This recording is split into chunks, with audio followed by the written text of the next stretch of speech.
So hello and welcome to this week's photography podcast. Hope you guys are well. Sorry about last week. We had a few issues with... what was the issue last week? I can't remember. My audio, wasn't it? No, we didn't do one last week, did we? That was the week before. The week before. Well, we had COVID, then we were with Paul. Yes. That was one of the reasons. And I couldn't be asked. Yeah, that was another reason. I was on call, so I didn't get home until 6:45, 7 o'clock. So that's right. I remember now. And James, it wasn't here, and we need to have a quick word about James. We all love him, and we know he's a really valued. Yeah, no, he's a really valued member of the podcast. But unfortunately, due to a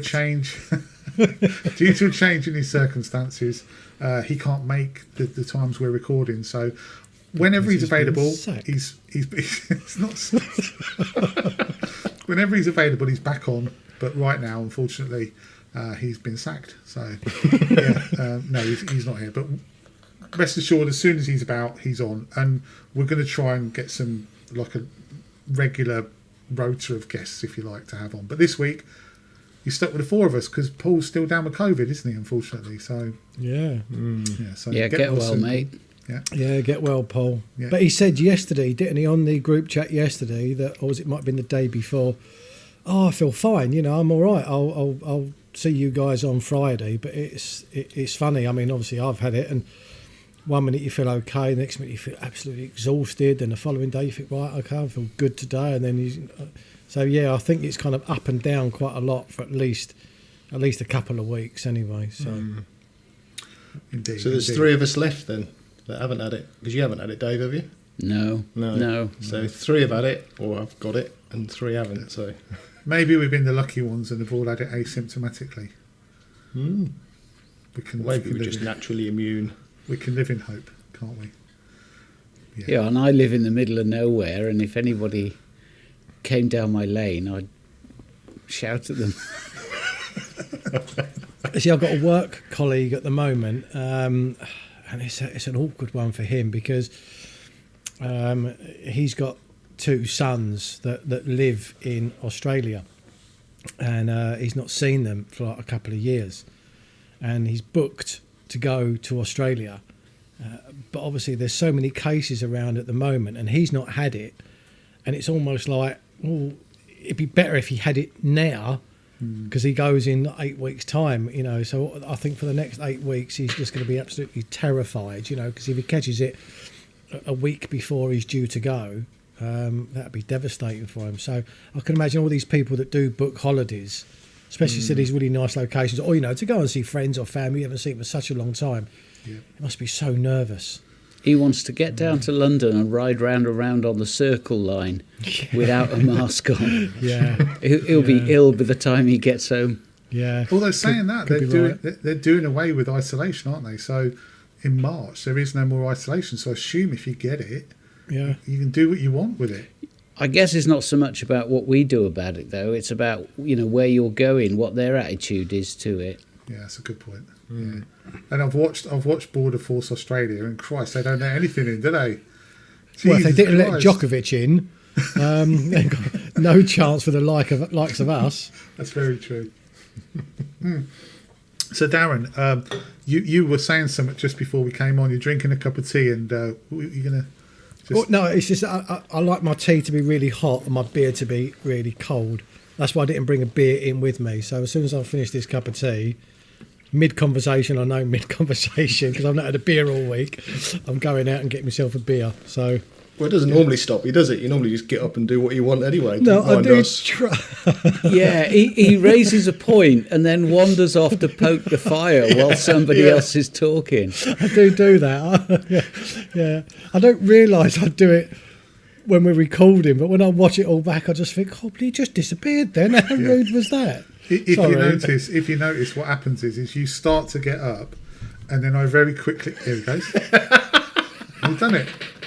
But what I was going to say was I'll very quickly edit it so we're talking just full screen, so you can't see he's actually gone, but he's going to ruin that now by literally walking off, hasn't he? So what it's just like when it's his round. Yeah, exactly. Yeah, where's Darren? Oh, he's gone out. Quite a realistic pubcast, isn't it? Really. So Anyway, I'll tell you what, Jamie. Why don't you give us an update on your hand? Really? Is anybody that interested? I'm pleased to report I've still got 2 arms and 2 hands, despite Paul trying to put me off and tell me that it was going to be terminal. But yeah, no, it's all wrapped up. And not too bad. I'm sporting a bit of a Keith Lemon look there, which is not the most attractive of looks. But yeah, no, all good. Operation was hopefully a success.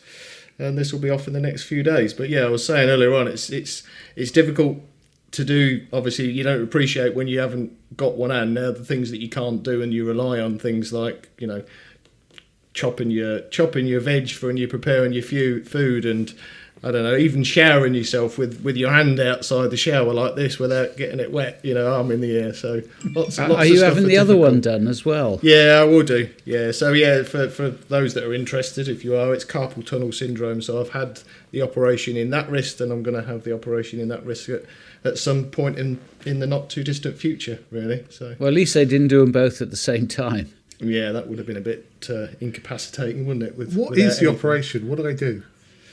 I didn't look for obvious reasons, but I were did you ask awake? him. You were awake? Oh yeah, no, it was only a local anaesthetic. Yeah, so they inject you in there and obviously then numb the hand.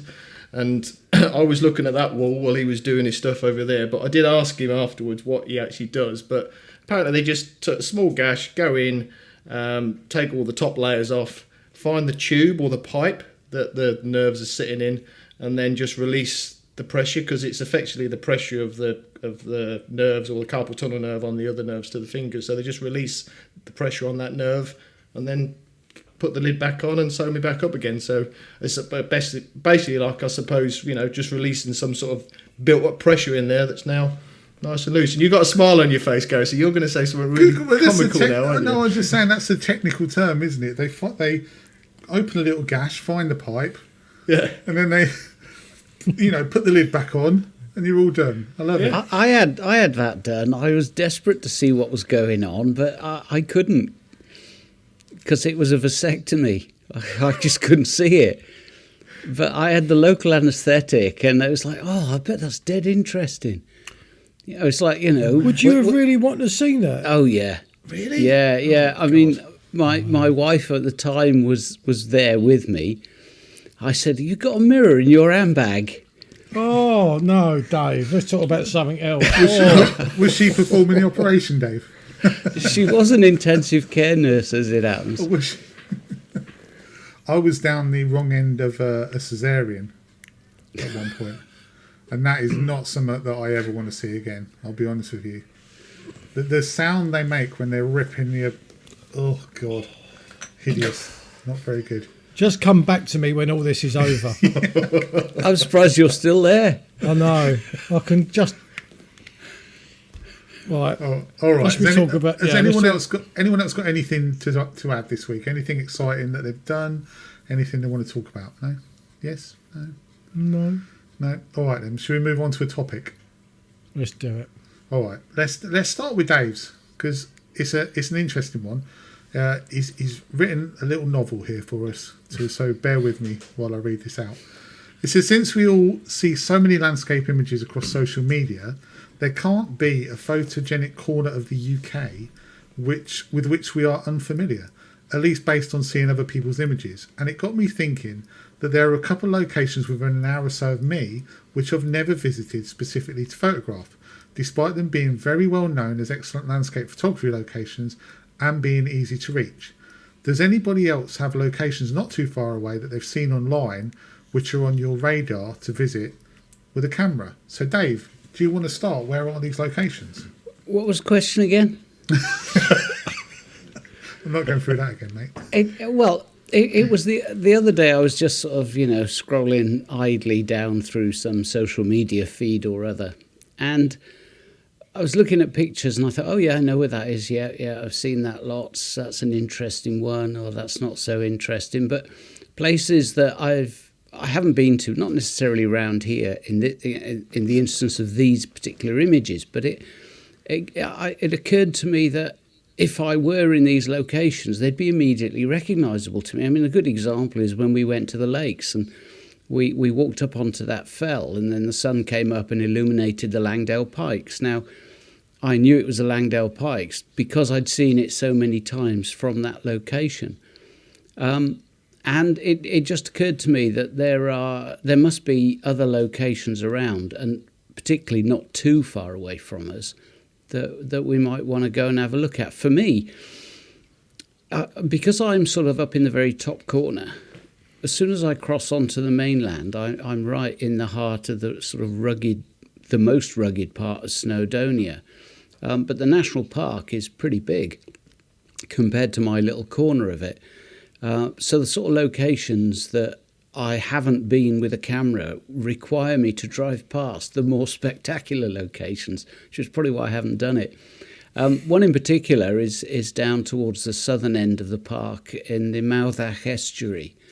There's a viewpoint that is a fabulous sunrise location. You have a view up the estuary, and it looks spectacular at low tide, because of all the patterns in the estuary, the sandbars and all that sort of thing with the water in between them. And the sun comes up right at the end of the estuary and lights it all up. I mean, good example, Stephen Irons has done a couple of videos from there.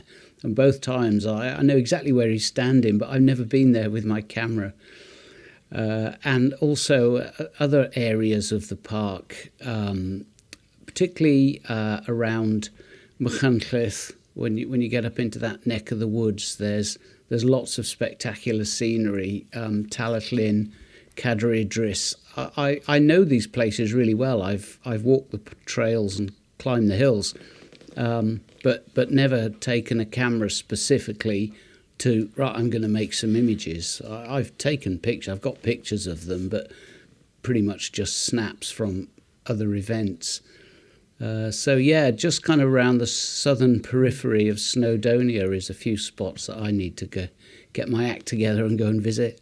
But I can understand, Dave, when you do drive through a spectacular part of Snowdonia, it must be difficult for you to keep your hands on the wheel or not just hang a left or hang a right, Yeah, that takes a lot of willpower. So if you do that, fair play to you. Well, I did that last weekend, as it happens. I drove for about an hour and a quarter down to Blaenau and went up to a smallish slate quarry valley called Cwmorthyn. I've got a video in the pipeline of that. It's a beautiful location, but it's not a patch on what I'd driven past to get there. Yeah. That estuary you're on about, is that by Barmouth? Yes, that's the one. Yeah. I tried to get. Is it surprise view? Is there a surprise view there? I don't think it's called surprise view, but I know what you mean. There's a bench up on the hillside, people walk up through the forest up onto the flank of the estuary, the hillside on the north side of the estuary, and it is very much a sunrise location, but you need the estuary to be at low tide to make the best of it. Yeah, I tried to get up there, but I got lost. So I ended up in the lay-by, literally just on the way out, just like with my tripod up as high as I could get it to try and get some shots down on that. I'd imagine with the sun coming up, and the tide out, that'd be a stunning place. Oh, it is, yeah. I mean, have a look at Steve O'Nien's channel, because for my money, he's the photographer that's made the best of that location by some way. Isn't that where you got your 5D a bit damp, Barmouth? Yeah, that is it. Yeah, that is it. That is the exact spot. It was chucking down with rain, and it wasn't. I was very careful with it, but it still got wet. So yeah, and it on the way through there. So I come out of there into the lay-by and took some photos, got it all wet, and then I just pulled into a lay-by where I saw sort of a big hill with loads of trees and thought I'll go up there and have a look, and then my camera stopped working. So, but yeah, that's a lovely place to get a shot, I'd imagine, in the right conditions. Oh, and another place is somewhere you've been that I haven't with a camera, which is Coed Brennan. It's just down the road from there, or up the road. That was a fun place to go. That was there's three routes there. There's like a red route, a green route, and a yellow route or something. And I took the red route thinking it'd be fine. It's not going to be any issue. And for the first sort of couple of miles, it was fine. And then you're like that. And coming up, I thought, is this ever going to end? I think I'm going to die. But yeah, lovely place. Some fantastic trees there. Really good. Have you ever been? Do you do much in South Wales, Dave? Down the Brecons and that area? No, I cut my teeth down there back in the early 80s. That's from Cardiff down to Pembrokeshire, and then a line up through the Black Mountains up to the Beacons, across to Abergavenny and down. So that big triangle was my patch back in the day. And since I took up photography again, I suppose about 10 years ago now, I'd never been back with a camera. But it's still that thing about, as Darren says, driving past amazing locations to get somewhere that's not as good. Sorry about that, Alan Coles, but it just isn't. I think there's a huge area, though, where you're talking about, Curry Brennan and around that area, that is totally under-vlogged, if you like. Because there's that set of, I'm not even going to, the black waterfall, whatever that's called, something isn't it? The one. I'm not doing it. But that when I went to there, I couldn't believe it. I thought, what an amazing place this is. And I hadn't seen anyone else do a vlog from there. And if you keep going past the waterfall, there's a gold mine. So you'd have loads of abandoned sort of derelict buildings and all sorts up there. And I think around that area, when I had a look, there's lots of little places you could stop and get some really good locations for photography. But like you say, the rugged sort of Ogwen Valley and Nank Winant and all that, they get a lot more footfall and a lot more footfall in terms of vlogging. But I think if you looked a bit further afield, there's a lot of little sort of hidden gems that you don't even know. There certainly are. Yeah, there's no two ways about it. And I think particularly this year, I'm going to hit them more because it's getting bonkers now around Ogwen. I mean, last weekend I drove through and they were double parked all the way down the road past the lake, as if it was August bank holiday, and it was middle of January. So it is just getting beyond a joke now, and I think that I'll be forced to go further afield. And if I want to go to the more rugged spots, I'll be heading out, on a Wednesday evening in October or something with a tent. That's the only time I'm going to have the place to myself. The trouble is, of course, you could suffer from, Jamie Overland syndrome, and you find somewhere, you vlog it, and then that becomes really popular.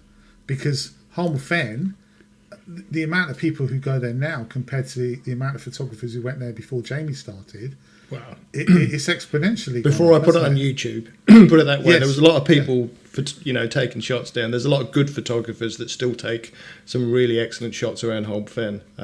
But yeah, I suppose I was one of the first to put it on YouTube and put it out there in the wider audience, I guess. Yeah. And it's really popular now.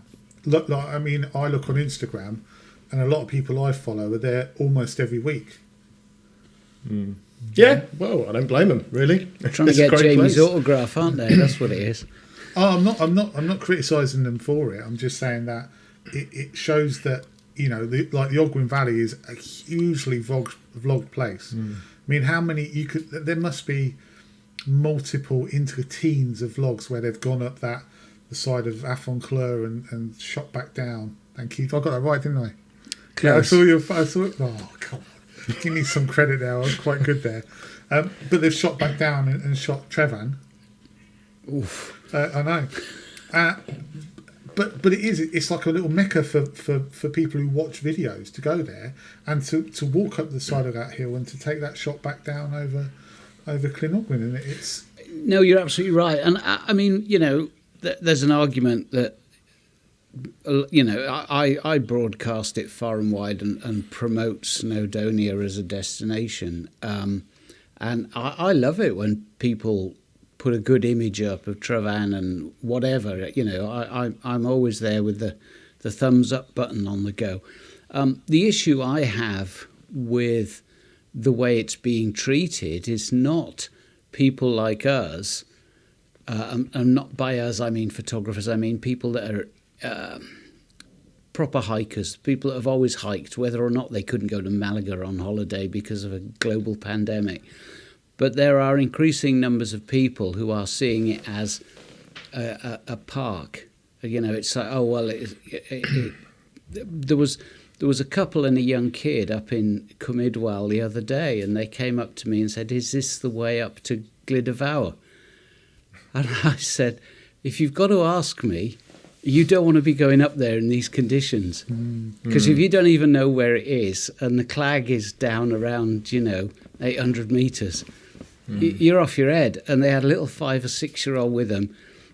The woman had a raincoat and a backpack that probably had some cheese sandwiches and a bottle of water, and that was it. Completely ill prepared. And the sort of person that double parks on the main road and couldn't care less. And the problem I have is that 50% of the people pitching up there these days are just out for a stroll with a family. Now, I don't mind that on a summer's afternoon because it's not dangerous. But when you look at the number of call-outs that Mountain Rescue are having to do these days for imbeciles, it just grinds my gears, as they say. I'm hoping that will start to disappear, if not this year, possibly next year, where a lot of people did obviously flock to Snowdonia and the Lake Districts because they just couldn't travel. And I think a lot of them people might be thinking, oh, well, we really enjoy this, we're going to do this rather than going abroad on holiday. But I think once perhaps the world starts to return back to normal and you can get the cheap flights again, and I think that, the pool, sunshine and a beach will start to come back, and hopefully our favourite haunts will start to get less and less traffic. But as you're saying, Dave, you don't want to kind of criticise people because these are beautiful places, but you can kind of tell that if it wasn't for the pandemic, certain groups of people wouldn't actually be there. It wouldn't even be on their radar, No, exactly. And the disposable barbecues and disposable tents and deck chairs and the mountains of shit that got left behind. Yeah. That never used to happen at all, ever. No. I mean, that is literally just the last couple of years. Anyway, that's enough about North Wales. What have you boys down in the south, you must have somewhere that's not a million miles away you haven't photographed yet. Well, I think for me, it's not necessarily places that I've seen on social media because there isn't a huge amount of...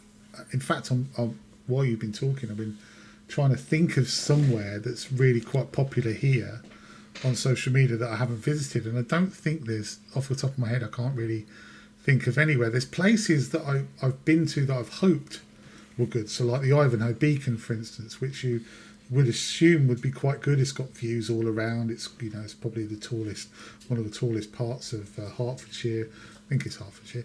You look around, but I've been there. It's not photogenic. It's lovely to stand there and take in the views, but it's sort of that rolling hills, and it's very difficult to get a shot there. But for me, it's more the places that I drive past often, and where I've almost regretted that I haven't been able to go to. So, like there's one place, and it's literally 5 or 10 minutes away from me on the way from my place to Bedford. And there was this field that always had this really great... the tree? There's a tree, Jason Jones shot it a lot in Wales. I mean, that's pretty vague, but it's in a field. And it's an old oak. I think it's an old oak tree, but it's dead. And it's got sprawling sort of, sprawling branches, and it's huge, and it's sat out on its own. And we had one very, very similar to that. And I always looked and thought, if I could work out where to park, I think I'd like to go there early one morning. And by the time I'd worked it out or thought about it again, I drove past it. It come down. So I think there'd been a heavy, strong wind or something. And a couple of places I've been to, one I managed to get a photo of, but a couple of trees we've had like that, they've disappeared now. So I guess for me, I would say rather than think about it, look on social media, go. Because the place you want to go might not be there in 10 years' time. For whatever I tell you reason. what's interesting around where you are, not a million miles away, for a trip out. If you pick up the Grand Union Canal at Marston Junction and follow the Aylesbury arm down into Aylesbury, it's really interesting along that little route, and then carry on and go to Wendover Woods. Okay. Yeah. Okay. That's a nice day out. I I've have heard to of say, Wendover Woods. Yeah. there's been a few times where I've gone to play cricket at Tring. No, not Tring. Pitstone, which is by Ivanhoe, and you drive over this little bridge, and there's a pub with the canal down there. And It's a good pub. Yeah, I always thought I should go there and take some shots and maybe have a drink in the pub, but I've never got round to that. So maybe that's something to do. What about you guys? What about you two? I think there's loads around here, really, isn't there? That, as you just said, there you've found a few local areas that you drive past and see them. But I don't spend enough time in North Norfolk and over towards Norwich and that way. And there's plenty of places up there. I've got it here. I got that book a few years ago, the Justin Mims book, the Photograph in East Anglia book, and there's some fantastic locations in here, which are all, as Dave says in his criteria, within an hour or two's drive from where we live. Particularly, the front cover shot with that wind pump there, and I'm sure which one that is. There's a Horsey or whatever it is, but I've never shot any of those before. I've never been up there and shot those, and a lovely winter scene with one of those, with a winter sunrise with a nice coloured sky and some texture in the reeds and all that, a little bit of mist maybe over the Broads. Yeah, that's a shot I'd love to capture, if I'm honest. I've been there, right, and I've taken. Well, I didn't take that shot, but I'm almost certain that to take that shot, you have to stand on someone else's jetty, just out of interest. Ah, okay. Because there's a sign that says, "Private, do not." I mean, I did, but because it was it was really early in the morning in the middle of winter and no one was about. But I'm pretty sure that shot, you've got to stand on a piece of private land on someone else's jetty to get that. Oh, so, that's interesting. Yeah, just to let you know. I wonder whether it says that in the guide. Well, probably not. Anyway, sorry, carry on. No. And so I think that whole area around the Broads and as I say, using those whether it's the wind pumps or whether it's any old, because there's a load of abandoned old buildings and churches and things in that area as well. It's not the sort of thing I normally photograph, to be fair, but it's not that far away. And I've said to certainly you two before about going up that neck of the woods and doing some stuff up there. But I think it's definitely something I'd like to do more of. And Suffolk as well. I don't spend enough time down there. There's some gorgeous woodland down in Suffolk, and I haven't explored that either. So I guess it's probably lazy photography in a way, that you've got stuff on your doorstep. Like I've got Home Fen, maybe with Dave you've got Snowdonia, and we just don't push ourselves to go out a little bit further afield because we're comfortable with what we've got. And if we've got the right conditions, then we know there's going to be shots available in the local areas because we know them inside out. But yeah, I'll definitely want to spend a bit more time up in North Norfolk. I'd like to say, actually, if anyone watching knows of any areas specifically around sort of Northamptonshire, Bedfordshire, Buckinghamshire, that sort of area, Home Fens in Cambridgeshire, but give us a shout, because I'd love to go up and investigate some of those. As I imagine you guys, you two would, not you, Dave. It's a bit of a trek for you, but yeah. So let us know if there's any sort of a little, what I would call little hidden gems. Give us a shout so we can shine a light on them and get the whole world down. What about you, Darren? Is there anywhere you fancy that's near to you that you haven't been to yet? Yeah, but I'm going to go a little bit off road like I usually do. So obviously during 2020, none of us could travel, so I focused purely on the wildlife, and I really got quite addicted to it. I thought it would just be a little kind of 5-minute wonder, something to do in the back garden, but it surprised me actually how much I absolutely loved doing it. But then when we got to 2021 and then we was let off the leash again, I just kind of ran back to the mountains because I just feel that I'd missed it for so long. And then, you guys know, and some of you guys watching, if you kind of follow me on social media, I had a rough end to last year, kind of like what we've kind of like, mum getting poorly and then eventually kind of passing away. So I couldn't get back to the lakes or Snowdonia at the latter part of last year. But what I'm doing this year, because obviously I had a really successful exhibition going on at Newnham College, and I've started doing Newnham's wildlife. And again, I've been thoroughly enjoying shooting the wildlife. So I've decided what I want to do this year. I want to try and get to the lakes of Snowdonia as perhaps at the end of every month. But I don't want to guarantee that, because life has a way of chucking things, you know, a curveball.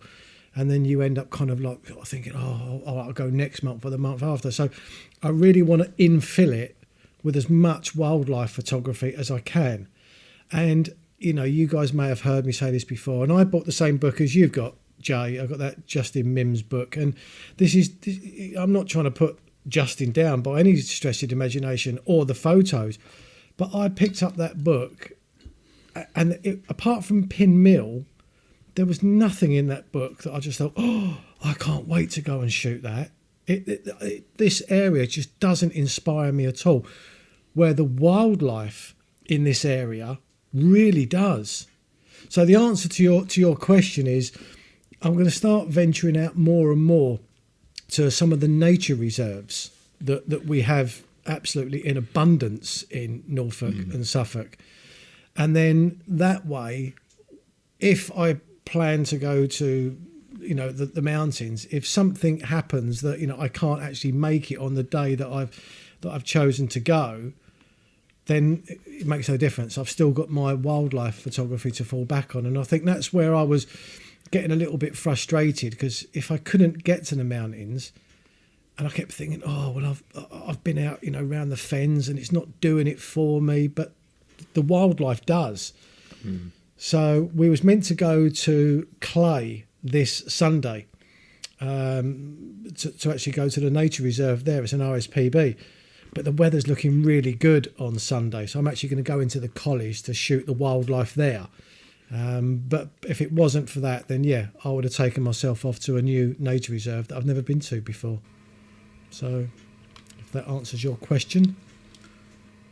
Very, very fully, I think. There you go. All right, good Do stuff. you watch? Sorry, on the night. Do you watch? You've been watching the? Is it Winter Watch? I haven't yet. No, I've been watching Spring Watch. Okay. Which, the last episode of Spring Watch. So I've not caught up on Winter Watch yet. Was it good? Because you'd be interested. I've been watching it the last few nights. Because actually, was it last night or the night before? They were in Holme Fen. Well, they had a clip of a guy who was talking. Oh, did they? I think he was reading some poetry. He'd written a poetry book, and he did it through Holme Fen. It was all around the birches. But obviously, a lot of what they do is about, you know, wildlife and wildfowl photography. And they've got some night cams going on live, and they had one the other night where they'd found a stoat that they could see was clearly a stoat on the night cam image, and it was like hopping across these marshes. I think they were actually up close to where I went a couple of weeks ago, up near Snettisham, the Ken Hill estate up there. And in the marshes there, you can see these little white blobs of the wildfowl, but then these little stoats keep popping up. And then the next night, they started off by showing a clip of a fox, and they'd found this fox, and this fox had walked through, and they caught the fox actually grabbing the stoat live and sort of tossing it through the air like this, and then running off with this stoat hanging in from its mouth. And they said apparently that's pretty unique to capture that, although it was still night vision, so you couldn't see it clearly, but you could very clearly see it was a fox and a stoat. Yeah. But actually seeing the fox pounce like a cat would like sit there and like pounce on a little bird, it did that. It just pounced on this stoat, grabbed the stoat got away for a few seconds, and then he grabbed it again and then went off in the undergrowth. But it's fascinating to watch. Because this weekend, in fact, by the time the Pubcast goes out, it'll be over, but this coming weekend you've got the I think Helen signed us up for it. I think it's the RSPB. It's the bird watch. You go in your garden for an hour, and we was in the garden last weekend for an hour, just kind of like with a phone, like, you know, the stopwatch, right, go. And we kind of managed to see there was quite a few birds actually in the back garden last weekend, which I thought it was going to be like fairly quiet, and for long periods of time it was, and all of a sudden you had a load of different birds descend, and then they'd just all disappear again for kind of 10, 15 minutes, and then they'd all come back again. So, yeah, that was pretty cool. So I think we're going to have Sunday afternoon when I come back from the college in the garden. All right, I'll tell you what, let's move on to another topic now. Now, this topic is one of mine, and the reason that I wanted to put this one in is because I had Beth jogged my memory for something really stupid that I said, and I felt I had to share. So the topic is, have you ever had like a total facepalm moment, you know, where you're like, oh, why did I say that, when you said something really stupid, and then you realise afterwards that you'd made a complete tit of yourself? And I'm going to go first on this one because I want to share this with you. So this is a long time ago, so this is probably 2006, something like that, and Beth was in hospital. She'd had a relapse from MS, and she wasn't very well at all. But she was watching this thing called Fame Academy. Do you remember Fame Academy? Yeah. It's a bit like the X Factor, but it was probably a little bit better. But this was Celebrity Fame Academy. She wanted to keep up with what was going on, so she asked me to look up. I had no idea about it. She asked me to look up who'd sung what in that week. So I went, now please don't spoil this if you know where I'm going, right? Just let it play out. So I looked on the thing and it said like so-and-so sang Bat Out of Hell by Meatloaf, and so-and-so sang Life Rest on in Mars. peace. Yes, rest in peace indeed. Life on Mars by David Bowie, and so-and-so sang Sound of the Underground by Girls Aloud. And then it came to Sam Metcalf, who used to play Sam Mitchell in EastEnders. And it said she sang something by the Beatles. Right, and I was like, right, okay, something by the Beatles. Right. So I looked on another website, and so-and-so sang Bat Out of Hell, and so-and-so sang, you know, whatever, and so-and-so sang... And Sam Metcalf sang something by the Beatles. I'm like, but what did she sing by the Beatles? I'm like, I don't understand it. Why are they being so vague? Why are they being so vague about the Beatles song? Because I know loads of Beatles songs. Are they not allowed to say? You know, is it the fact that they can't tell us what she sang? Anyway, so I said it to Beth. She said, so who sang what? And I went, you know, so-and-so sang this, so-and-so sang that. And I said, all I can find out about Sam Metcalf is that she sang something by the Beatles. And I said, oh, right, yeah, okay. I said, I don't know what the song was. She said, no, yeah, it was something by the Beatles. I said, yeah, I know it was something by the Beatles, but I don't know what song they sang. I can't understand why they're not telling us what fucking song that they sang. She sang by the Beatles. She said it was something by the Beatles. I was like, no, it was something by the Beatles, but I can't work out what song it was by the bloody Beatles. In the end, she told me that the Beatles sang a song called Something, and then it kind of made sense. But honestly, like, I was getting so wound up. So I was sitting there going, why can't they just tell us what she's saying? Anyway, so that was my sort of facepalm moment. Has anyone else got one? Please God, tell me someone else is as stupid as I am. Anyone? Well, not quite like that. I mean, I've loads of stories that are work related, but there was one particular. I think I must have been about 18, that kind of age, and I was working, perhaps 19. I was working for this guy, and he wanted to go on holiday, and like there was only me and him, and he left me a load of work to do. But you could tell that, you know, I could even tell at that age he was really nervous about going on holiday and leaving me pretty much in charge of all of these jobs with no one looking over the top of me. And I assured him I'd be absolutely fine. And we had kind of one particular client was a domestic, and a lot of stuff had kind of gone wrong on that job, and I had to go there, and all I had to do was fit a simple wooden bath panel, which was fine. And I made this kind of timber frame, and I was more than on target. He gave me all day to do this job, and by 11 o'clock I'd pretty much had it done, and all I had to do was just screw. I've done the frame, all I had to do was screw on this bath panel. And we used to use these black screws, and I'm just picking up these black screws and I'm whizzing them in, and all the screws were 32 mil. And what I'd done, I'd actually picked up, there was a rogue 60 mil screw in this box, and as I just fired it in, I just heard this incredible kind of, and I just thought, what is that noise? And I just looked over the edge of the bath, this white bath, and there's this black screw sticking straight out of it. And I still remember it to this day, slumping down on the floor, just I didn't know what to do. I was almost paralysed with fear, And I just thought, this was day one. He'd only just gone. I thought he was probably still at the airport. And I just had this, it was one of the worst feelings I've ever had. This beautiful white bath with a great big black screw sticking out of it. And then you start thinking, oh, well, if they notice, if I'll take it out and rub a bit of, and you just think, no. So anyway, I managed to get a new bath on order. I managed to get a plumber in, get the bath out, get the bath back in, get all the bath panel finished before he came home. And when he came home and he said, any problems? And I said what I did. Do you know what? He was absolutely fine, because I kind of sorted it out while he was on holiday rather than just leaving it for him. I got it all sorted out. The job was done. He was absolutely fine. But I remember that feeling. Hideous feeling. God. I think you'd have probably noticed when he tried to fill his bath up, wouldn't he? Really? It weren't me. Weren't me, mate. No. Must have been like that. It's the equivalent of a slow puncture. Isn't it? A very small hole in the bath. Yeah. Oh dear. What about you two? Have you done anything stupid? You must have. No? Nothing that springs to mind. I mean, I've got another one. I've got another one if you want it. How many did you want? Yeah. I've got loads. It could just be me and you tonight. Go on then. No, I have got one, but I want to hear what Jamie's got to say. No, I haven't got one though, so you go. You're not telling me, Jamie, that you've never done anything stupid in your life. I know I probably have, but nothing that springs to mind that I can. I'll tell you. I've got to tell you this, because this only happened last night, right? So I went to the wood store, right, which is kind of at the bottom of the garage, and there's this really long timber in there, and it's obviously far too big for the fire. So I grabbed this timber, a bit of it, and I turned around and I put it to one side. And as I went back into the wood store, Helen had put a rake in there, and this rake come up, right, and hit me straight on the forehead, right?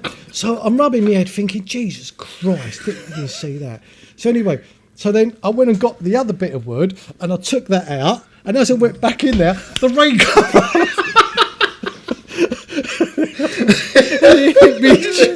It hit me twice in the space of 30 seconds. Ever seen that episode of The Simpsons with Sideshow Bob? That's what he does. He just keeps walking into rakes and they get, oh my God. I mean, yeah, to do it once, but to do it twice, bloody hell. That's brilliant. Go on, Dave. What you got? It's kind of weird because I haven't been with I have been with her 20 years now, but for the early part of our lives, we didn't know each other.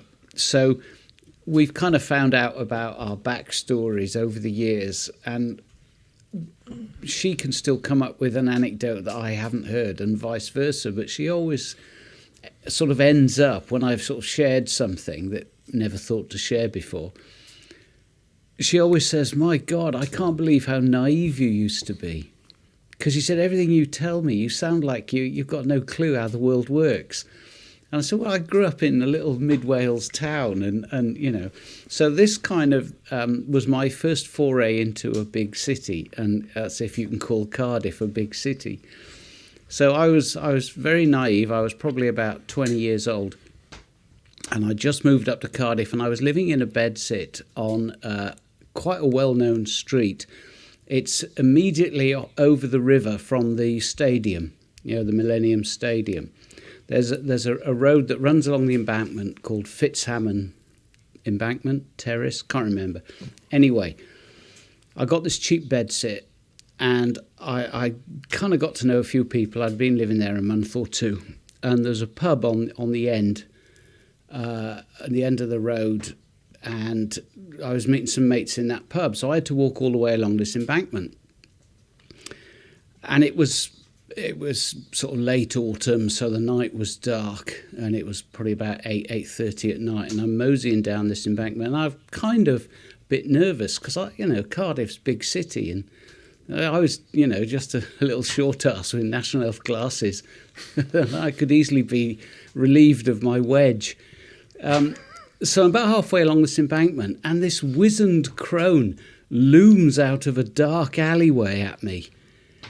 And she says, "Business, dearie?" And I thought, I had no idea what she meant. So I ran, full tilt down the rest of the embankment, got to the pub, huffing and puffing, because I was a fat bastard. And my mates were already there. So, we got a drink waiting for you. So we sat round the table and they said, what's wrong with you? And I said, you wouldn't believe it. So, some old woman just burst out of a little alleyway and said, business dearie. And they started falling about laughing because I was huffing and puffing. They thought I'd taken her up on it. I had no idea what she meant. So I said to them, well, what the hell does that mean? And they explained that she was a lady of the night. I didn't realise I got a bed sit right slap bang in the middle of the red light area. Oh, dear. So that came in handy. It sounds like Victorian Paris. I tell you what, when you talking to little fat bastards, right? I've got another story. So when I was a kid, I don't know how old I was, 7, 8, 9, that kind of age. I thought this would be a really good idea after watching James Bond, right? So I got my mum's nylon washing line, right, and I tied it around the banisters on the stairs, and I threw it over so that the line actually hit the bottom tread. So it was a good kind of 8 or 10 foot drop. So I climbed over the banisters and I got hold of this nylon washing line. And in my mind, I'm thinking, I'm going to abseil down a little bit like James Bond. I'm going to have a look around, get the gun out, abseil down a little bit more. So as I launched myself off of the first floor, and I just went all the way to the bottom and landed like a sack of flour, and they just looked at my hand with these great big red welts, kind of just looking at them going, running to get mum and under the cold water. And you just look back and you just think, what was you even thinking? What was you eating? I suppose 8 or 9, but what was you thinking, you little fat shit? How did you ever expect you was going to abseil like a ballerina? Oh my God, that is brilliant.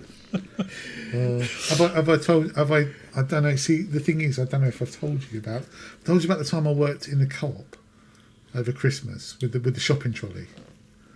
Have I told you? I don't know. Right, okay, so I was 15, right, and I got a Saturday job in the co-op.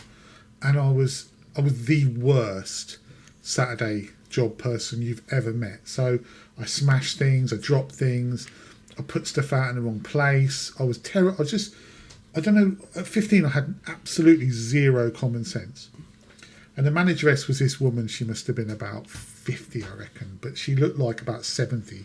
She had sort of a blue rinse perm, and she's really like a really harsh school headmistress. And she said, right, I'd only been there about maybe 3 or 4 weeks. She said, right, and it was Christmas, so it was busy. She said, right, take this shopping trolley out to the people in this car park, please, and, for them, because they've had to pull their car around or whatever. So anyway, I was like, okay, no worries, 15-year-old stupid me. Takes this trolley out, right, literally full of shopping to the brim. I said, excuse me, whose is this shopping? And someone went, oh yes, ours. So I loaded it into the car, took the trolley back, and went back to work, went back to dropping stuff in the storeroom. Anyway, 10 minutes later, the manager says, why haven't you taken that shopping trolley out yet to those customers? I said, I already have. She said, no, they're not, they're just here. Never know that. I was like, oh, Jesus. Okay. Like, who would go out into a full car park in the middle of Peterborough and say, whose is this shopping? It's just like literally asking for They it. must have been laughing their heads off. Right, Even then, it must have been 80 quid's worth of shopping. Like there was bottles of like wine in there, like spirits, and I even put it in the car for them. It wasn't I just gave it to them. I actually loaded their car up for them with it. I must admit, I've got a very quick one from an early job. Not long after leaving school, I got a summer job working in a hotel before going to university, which I actually didn't do in the end. So they sent me out. It was the summer, so about 5:30, 6 o'clock in the morning, I'm in the hotel gardens, creosote in the back fence. About 45 minutes later, my next job for the day was making the toast in the kitchens for breakfast. So I made the toast like I did every morning, and the toast started coming back, and nobody could work out what it was, and it was coming back to me, and I'd make some more. It'd go out, it'd come back again. And then someone said, "What the hell does this toast smell of?" And someone, "That smells like bloody creosote." I thought, oh, perhaps I should have washed my hands. So, Mate, I got away with it, though. I was painting in the summer. Again, I was about 20, 21, painting in the summer. And I bet everyone that's watching this now is thinking, what has this got to do with photography? But I'm painting in the summer in a pair of shorts. And I got gloss, or undercoat, oil-based, all over my legs, up my arms. Anyway, got in, we had a flat, no shower, so I got in the bath and I thought, right, if I get the white spirit, and I've got the white spirit on a rag and I'm kind of washing myself while I'm in the bath, and I've got my legs up like this and I'm washing all the paint off my legs, and then all of a sudden, all I can describe it on the podcast is I started to get a tingling sensation in the nether regions. And I was just thinking, oh, well, that's a bit strange. Jesus, fuck. And then I realised there was so much white spirit mixed in with the water. So now there's no shower attachment. So I'm now kneeling up, got both taps going, trying to swish water on myself, calling for Helen to get a saucepan. So she's coming in with a saucepan as well. And between the two of us, it was like trying to put the flames out. So if anybody's watching, do not wash yourself in the bath with white spirit. I shouldn't even have to say that, should I? I mean, no one would do that anyway. So anyway, should we move on and talk about something less embarrassing? We could literally go on all night, but I think probably we better think of something else. Do you know, I'm going to walk out of here and I'm going to say, Leslie, I was asked a question tonight and I couldn't think of anything, and she's going to say, well, there was that and there was that and there was that, you plonker, and then there was that when you were a complete idiot. Yeah. So sorry, we'll guys. Bring them all on next week. That's fine. Right. We'll hold on to them. And I tell you what, while we're at it as well.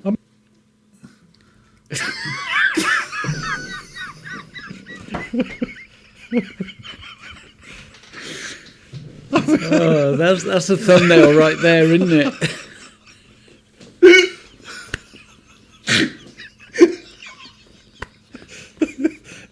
It's a true story. I'll tell you what. Jeez, I don't. You come out with some shit you do. Oh, was it on purpose? No. Oh, no.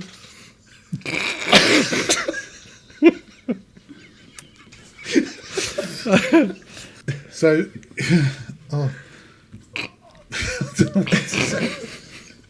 I've literally don't know what Damage just told us a story that we can't broadcast. So if you heard us laughing, I've cut the audio so you can't. But honestly, if you send me a tenner, I'll let you know. Oh, sweet Jesus! Anyway, what I was going to say was, if you got any stories that are cleaner than Dan's, if you've got any stories, then please feel free to drop us a comment and we'll read them out maybe next week and have a good laugh. Anyway, I think we should move on to something a bit more photography based. I'll tell you what, let's do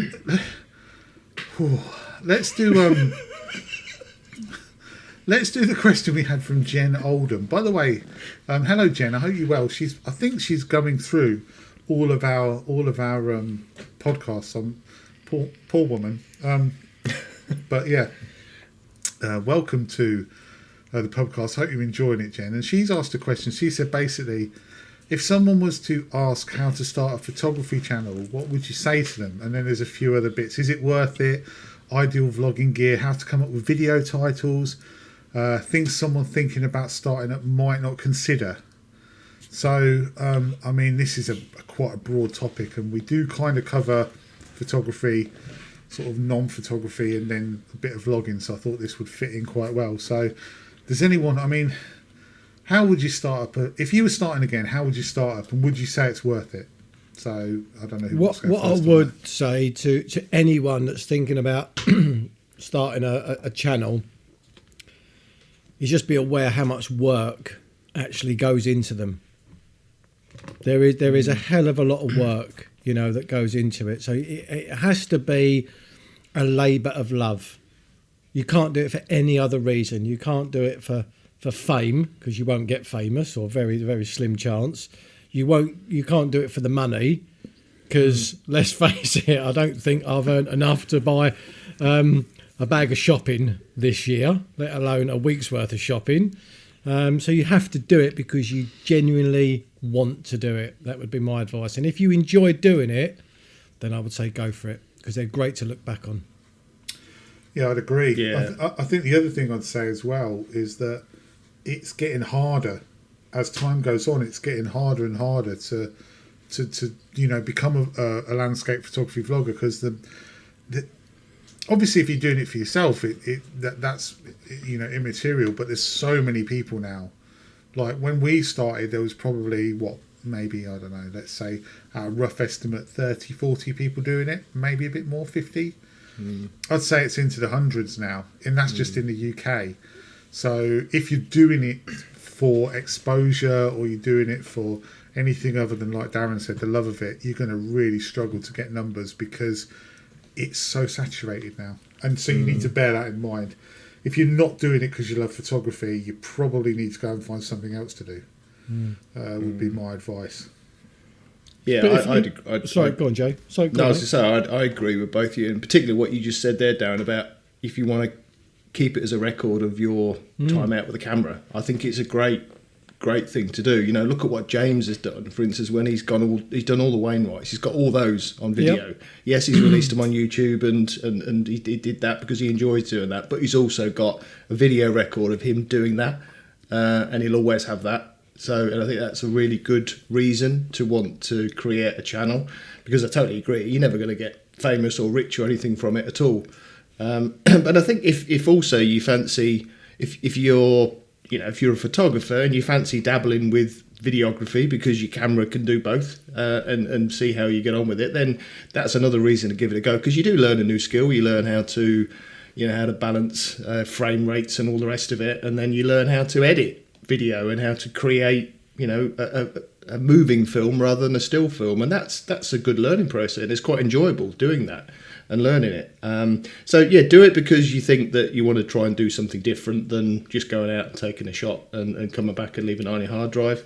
But most importantly, as the guys have said, do it because you want to enjoy it, because there'll be the amount of work that you have to go in, particularly if you want to commit to do regular vlogs, and that's the other issue. People can get so hung up in putting a schedule together, so I'm going to release every week at a certain time, and then the pressure's piled on to go out and get something. And once that pressure gets on, you feel obliged to go out and get something. That's when it becomes less enjoyable. Couldn't agree more. Do it because you want to do it, and you're going to get something out of it.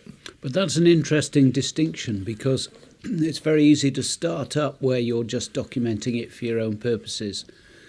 And if you're doing that, then you kind of come back to, well, why not just leave it on your hard drive with your photographs? So you put it on YouTube. Not you, Jamie. I mean, one puts it on YouTube. It's out there. So if people want to look at it, they can. If they don't, they don't. So be it. Not a problem. I think that for those people that start a channel, as Gary rightly says, particularly now with the levels of saturation, if you go at it from the standpoint at the outset of you want to drive views, you're watching YouTube videos, how to get to 1,000 subscribers and all that sort of thing, and you're trying to push it on that basis, that's like trying to push water uphill. I should think that's absolutely soul destroying. But I also think that when you start out with, I'm just documenting what I'm doing, might get watched, might not, and all that sort of thing. You do, if you get a bit of traction, kind of morph into that, I'm now on a treadmill.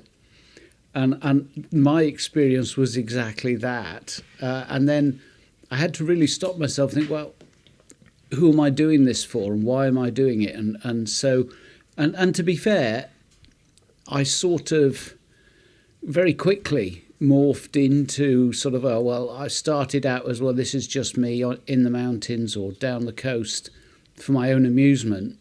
But I did find, as you just said, Jimmy, I kind of really got quite into making movies, if you like. You know, I was interested in how you connect segments with B-roll that's engaging and all that sort of thing. And when I step back from that, I found that people seem to appreciate it when I was kind of sharing my knowledge and experience, such as it is. So now I know perfectly well that when I put a video out, it's actually to share some ideas, some locations, some pointers. I am actually talking to an audience. There's no getting away from that. But once I decided I'm doing it on my terms, because there's nothing in it for me, it's an altruistic thing. I'm doing it voluntarily, and stepped away from that. Oh, I've got to publish at a certain date and time. It returned to being really enjoyable because I'm now using a sort of magazine format, and it allows me to put it together over a period of time. The video I'm going to put out, I don't know when, maybe next week if I get around to finishing it off. But I've got all sorts of little segments that I'll bring together and connect up, join the dots. It's really easy. It's really enjoyable for me, and hopefully the audience that I've got when it goes out will get some value from it. But I certainly am not going back to being on a treadmill where, because it's now gone beyond me just amusing myself, at the same time, because I'm talking to a specific audience, I'm still not going to be led by the nose. And if the audience says, oh, well, you don't put them out often enough, we're off, that's fine. I don't have a problem with that. And I think that taking that weight off your shoulders helps immensely. It really does. I mean, I know that, Gary, you're on a break. Darren, you're pretty sporadic. Jamie, you're cranking them out consistently. So but I don't stick to a differently. schedule. No, So, true enough. Yeah. But I think that I think there's a bit too much navel gazing when it comes to it. I mean, it's the same with photography. If you fancy taking pictures, take some pictures. If you fancy making a video, make a video. It doesn't matter. If it's something you fancy doing, just do it. It doesn't matter. What if only 5 people look at it and they happen to live in the same house as you? So what? Yeah. You're absolutely spot on. You're spot on, but it's so hard to have that kind of mentality when you're just starting out or when you're trying to grow.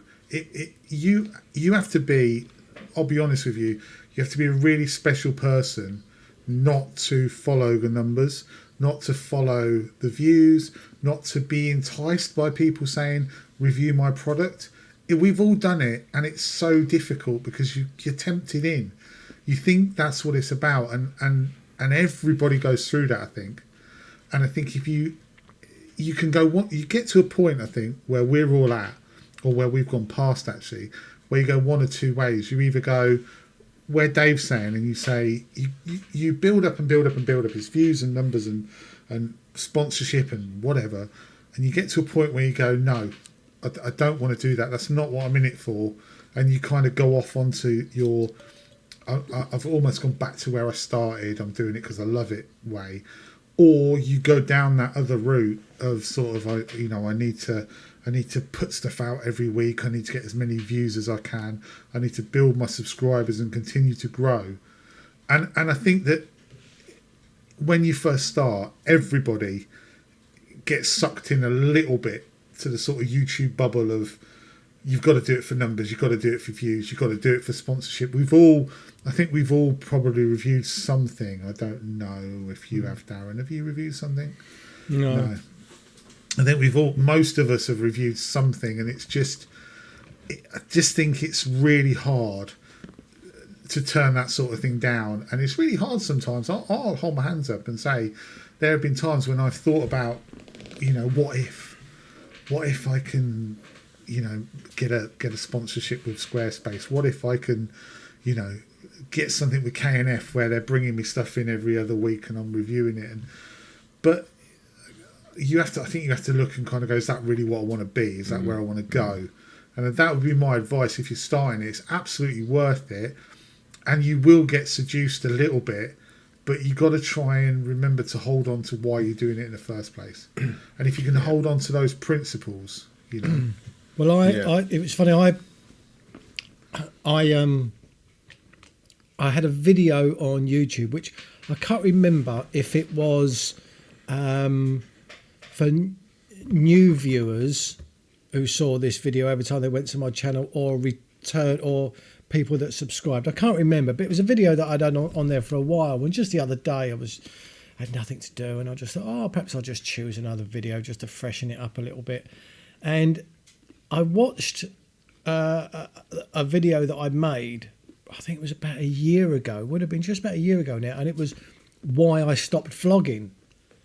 And I just thought, I'll just rewatch that video and see what it's like. And do you know what? I don't mean to be, big-headed, but it was a fantastic video. That for me, I really enjoyed it, and I kind of almost watched it from start to finish, and I felt there was a lot of emotion that I put into that video because it was during the pandemic and things like that, and I spoke a little bit about, I'm going to be doing this photography project at Newnham College, but that was a year before I'd actually done the exhibition. So, and then I started thinking all these things actually came to fruition. But I didn't know, obviously, at the time of making the video, that was all plans and if, buts and maybes. And the reason I'm saying this is because what I said earlier, if you make them purely for yourself, they are good to look back on. And sometimes you actually forget that you've made something, or it fades a little bit from your memory, and you'll look back and think, oh, that was a great holiday that we had. And I remember taking that photo, and them weather conditions were beautiful or brutal. So I would advise anyone to make them, but as long as you're making them for yourself, and that's it, you won't go far wrong. And be patient. and be patient. Well. Yeah, because you know, expect instant gratification. The thing is, as well, you know, without kind of mentioning names, and I'm not going to mention any names, but I do see a few people over the years that have almost overcommitted to making YouTube videos, and I think they're trying to be like a Tom Heaton or try and get the numbers, and them days are gone. Do you know what I mean? And I think it can overtake your life a little bit as well if you keep striving to be. I don't know if I'm explaining this very well, but I'm sure you guys, you know what I'm talking about. You know, I just think you've got to be very careful as well when you kind of make these videos, that the videos don't overtake the real world, and they don't get in the way of your family and your friends and your real life. And the other thing I would say definitely is that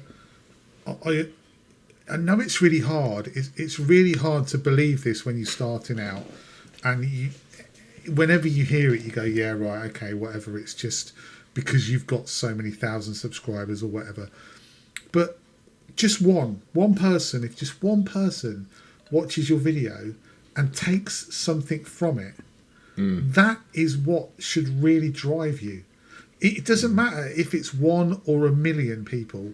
If someone watches your video and says, do you know what, I really enjoyed that, and that's made me want to go and do XYZ, or that's taught me something that I didn't know, or it sparked an idea in my head, then that really is really what it's all about. And it's really hard to do that when you've got 40 subscribers and you're getting 10 views or 20 views or 30 views. But you need to look at those views and think, do you know what? Maybe 3 or 4 of those people who are watching this have really enjoyed it. And that really is what matters, really, at the end of the day. It's not about getting 15 quid a month from your views, or £100 a month from your views, or having people go, you know, I don't know, just come and watch as many of my stuff as you can. It's about inspiring those core viewers and having a relationship with them. That's important, I think. And it's also a way of making friends. Absolutely. You know, I must admit, one of the reasons I started my channel all those years ago is because, you know, the community that is around not just vlogging but the whole landscape and the rest of it. There's so many people out there that you see images from or you watch on YouTube, and you think, well, it'd be nice to get to know some of these people and actually probably meet them and the rest of it. And just by having a channel and being able to then, engage on a peer-to-peer level, should we say, from a vlogger to a vlogger. It's actually sometimes easier to do that than just be a subscriber.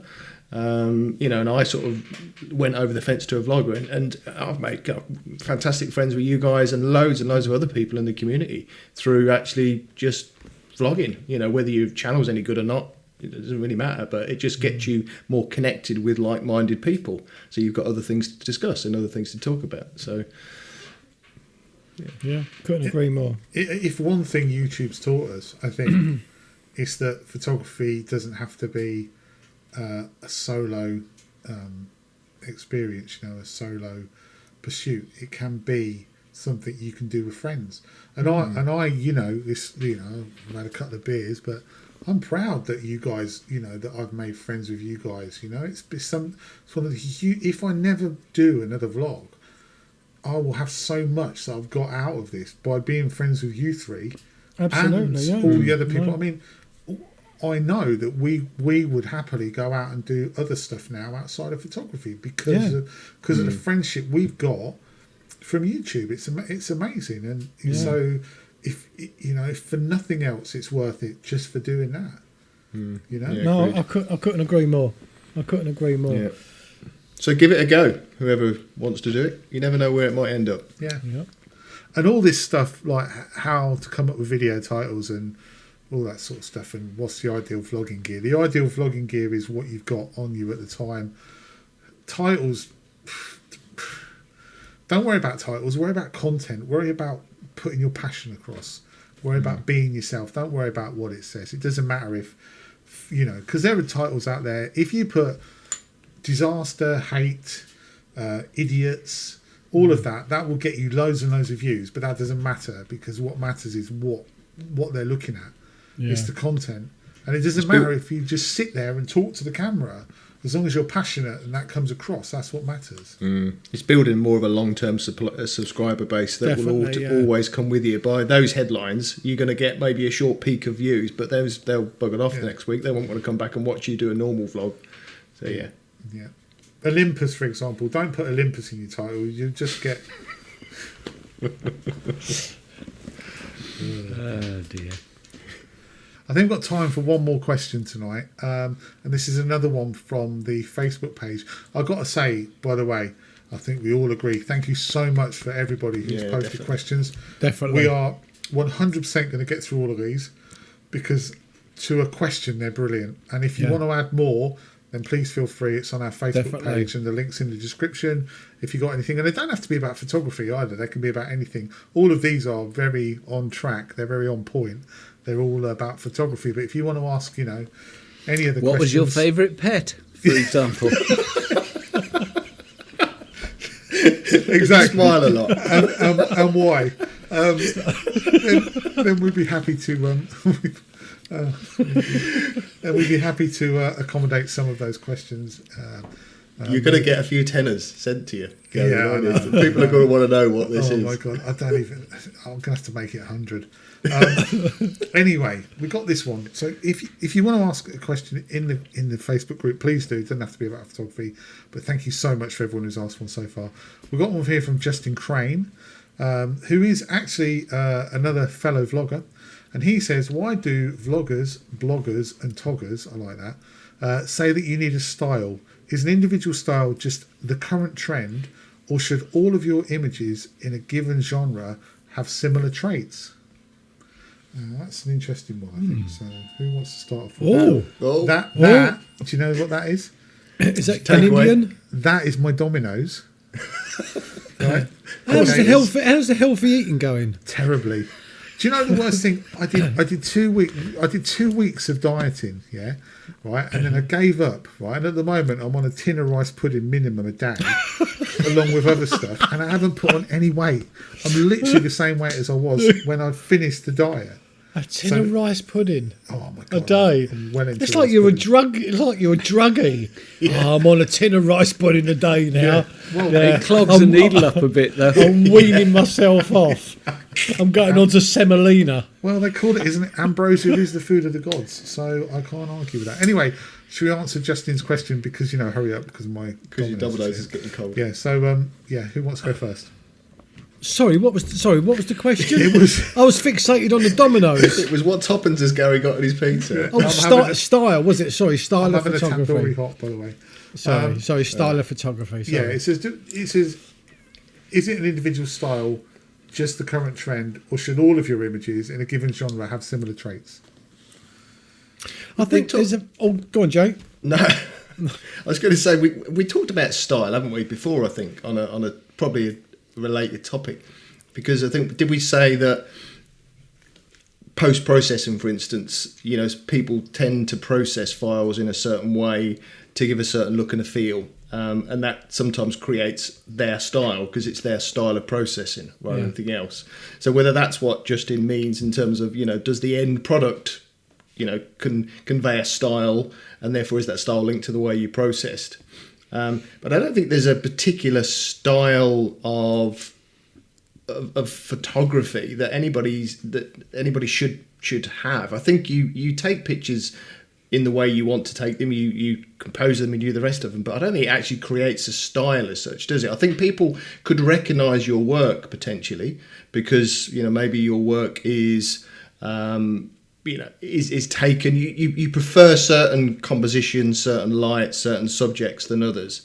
I think if you're a seascape photographer, then you're going to get noticed more for that. If you're a woodland photographer, you're going to get noticed for that, and vice versa. So that creates, I guess, a style, but that's more of a genre than a style, isn't it? So I personally don't think there's a reason why you need to have a style. I think you just need to generate pictures that you're happy with. I think there's a few photographers out there where you can almost instantly tell if you follow them on social media and you're scrolling, for argument's sake.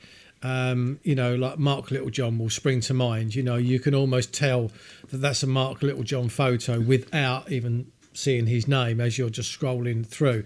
And I don't know if this is something that Malley does and Owen Clark do almost on purpose, or whether it's just because they shoot Nikon. But I really like the colours of their woodland. It's very muted, their colours, but it's typically they both shoot with Nikon. So whether that it is the colours of a Nikon camera, I don't know. But straight away I can almost, especially Malley, because Malley posts a lot more than Owen does. I can almost tell a Malley photo. I think there's that more the post-processing though than the actual raw files. I would have thought. You reckon? Yeah, it's just like yeah. I would have thought so because I know that Paul, his style of woodland has that post-processing style as well, doesn't he? He's got a lot of browns and a lot of autumnal colours he brings into his shots and sort of darker images and more contrast, I think. So I think it's probably, I don't know, I'm guessing, but I would say it's probably in the post-processing. Would you think maybe we should change the terms of the question and ask, do you think anybody shoots with a style in mind? Or do you think people just shoot what they want to shoot and process it how they like it, and that becomes their style? Because I can't imagine anybody out there goes, I must take this shot in this style because I want to have my own style. I think everybody just takes the shot and processes it how they like it, and that becomes their style. Possibly black and white photographers, they'll have a preconceived image in their mind of how they want that shot to look. But I know I certainly don't. I'll just shoot the conditions and I'll try and process it for what I've actually seen. Sometimes I will use some split toning, but I normally use split toning when I can't quite almost like get the image to work, and I want it then to look just like pleasing, if that makes it. Sometimes if you get a really good shot, there's very little to do with it. I must admit I've got a slightly contrary position on this one. First of all, it's a bit of a politician's gambit to change the question. The question is the question. Justin asks, should you develop a style? And the short answer, of course, is No, you can if you want to, but it's not compulsory.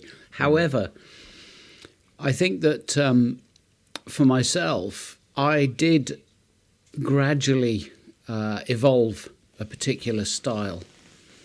A lot to do with processing, Jamie, you're quite right. But what I found was that when I'd arrived at the sort of results that I was enjoying, whether or not my audience was, don't know, but I found myself being more engaged in certain types of image. And then subsequently, I find myself chasing that more actively. So I'm looking at an image and thinking, how will this work? And so I personally think that my photography, and entirely from my own perspective, has improved. It may not be the case to a third party, but for myself, I look at it and I'm happier with my more recent work, certainly over the last 18 months or so. So my answer to Justin would be, no, it's not a case of you should. However, in the event that you want to really think about your photography as an exercise, it's not necessarily a bad thing. People will say that if you embark on a project of some sort, say, I don't know, wildlife in your back garden or whatever it may be, you know, silver birches in a particular location, when you have something that's an objective beyond just adding another file to your hard drive, and it may have been a fantastic trip out, you really enjoyed it, you got a lot out of it, and you've got a nice result from it. Beyond that, I think it can help improve your photography, even if you pursue a style and then you think, actually, no, I'm going down the wrong path. And so, you know, there's nothing to stop you changing direction. But I think that it can help you examine what you're doing. I actually wrote a blog post about this exact subject where I looked at my portfolio and realised that, there's starting to be elements of similarity. Whatever the subject material, the landscapes, you know, I shoot sea, I shoot mountains, don't shoot a lot of trees. But very definitely, when I looked at them, particularly on something like Google Photos, because I keep a catalogue on there, or Flickr, where you get to see lots of them side by side, shot over a period of time, I could see the similarities, and I realised that that was what I liked. So as I was going out to take photographs, I'm thinking, I'm going to want it to look like this when I finished it. So it made it easier on myself to capture the pixels in a way that facilitated that. So I think that it's worth exploring. If you're a photographer and you think, I always come back to this thing of influences and people whose work you've seen that you've enjoyed. Question why you enjoyed it. And if there's something about it that you enjoy, why wouldn't you try and emulate it? Yeah, if you're a footballer and you think Bobby Charlton was the best thing since sliced bread, you try and play like him, because it's just the way the world works. So I think that, no, it's not a case of you should, but it's certainly a case of why shouldn't you? Well, Dave, can I just say to you, in terms of me changing the subject and being political, I was only there for 15 minutes and I didn't realise it was a style. So, very good. You know, and I'm going to wait until the Paul Johnson report comes out before I talk about it. Yeah, and then you'll be gone by Easter. Yeah, we'll have a new compare. Very good. I like that. I think everything you've just said there, Dave, was spot on. I think it's absolutely. Well, no, I do, and I was just going to sort of say something similar than what you've said about what if you're scrolling through social media and you're finding yourself attracted to certain images that you'll press the like button on, then ask yourself why are you liking those particular images, and what is it about those images you like, because there's obviously something in it that you want to try and emulate, as you quite rightly say. And I think that then becomes a style that you like, and if that's a style that others also enjoy, then great. Yeah, totally agree. So I think I hope that answers your question, Justin, and thanks very much for posting it. I think on that, you know, because my Domino's is like literally the other side of that door, we'll call it a day. No pressure. Yeah, it's been great. It's been great tonight. Really enjoyed it. So and Well, hopefully Paul will be back next week. Yeah. Wish him a speedy recovery. Yeah. So yeah, there could be 5 of us this week, or possibly 6 if we can get somebody else on. who knows? Who knows? And if you I did see something from someone who said they wanted to have a rant when we missed last. I'm going to find that. I'm going to find it. Wait there. Well, on the comments. Yeah, for last unfortunately, week's. there's no Pubcast. Right, this one is the one. Right, so somebody said, let's have a look.